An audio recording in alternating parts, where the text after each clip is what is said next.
We begin with a fast-moving hostage situation in Nairobi, Kenya. We're hearing explosions and gunfire this morning at a shopping mall where a weekend terror attack killed at least 69 people. Black smoke is pouring out of the building. Security forces are trying to rescue an unknown number of hostages still inside the mall. We know that earlier the Islamic group behind the attack said the hostages would be killed if Kenyan forces attempted any more rescue missions. Charlie D'Agata is at the scene in Nairobi. After a period of lull this morning, we heard this huge explosion near the mall. You can see the smoke rising where the siege was taking place. That was followed by a series of further explosions and wave after wave of automatic weapons and gunfire that was taking place as we saw Kenyan troops and armored personnel carriers taking up positions around the mall. This shaky cell phone footage captured the first moments gunmen laid siege to the packed mall in Nairobi. As gunfire rang out, people were too stunned to realize what was going on. Then it became clear they were caught in the middle of a terrorist attack, and they were the targets.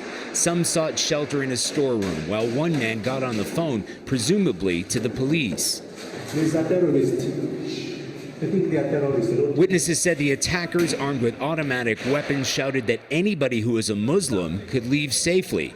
They then opened fire and threw grenades into crowds of people. Terrified shoppers took cover wherever they could hide or braved a sprint to safety. Sadia Ahmed, here among the survivors, thought it was all over. I just rang up my mom saying, I love you. I'm not sure if I'm going to make it today or not. I might die, and I just want to say that I love you. Today, Kenyan officials said police and soldiers launched an overnight offensive to free a number of hostages that had been trapped since the siege on Saturday. But they wouldn't say how many were freed, and there are questions whether any had been freed, but there are still people thought to be trapped inside. This morning, gunfire could be heard from the sprawling shopping complex.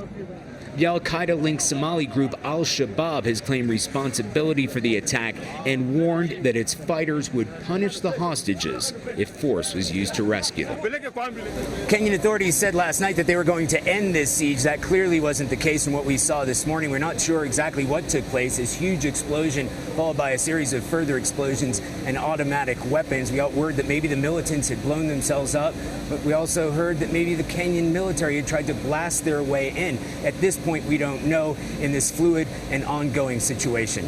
For CBS This Morning, I'm Charlie D'Agata in Nairobi.